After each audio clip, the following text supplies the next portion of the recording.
Our menu for the day, risotto alla zucca.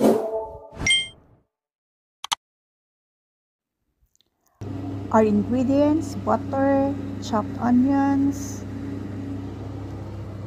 ang ating squash or zucca, syempre ang rice, at ating scamorza ang gagamitin natin, and ang grated grana with cheese. So, ayan, i-melt natin ang butter with onions, and then saka natin ilalagay ang ating squash or ang ating zucca. And after 5 minutes, saka natin i-add in ang ating rice o ang riso. And mix lang natin ng konti.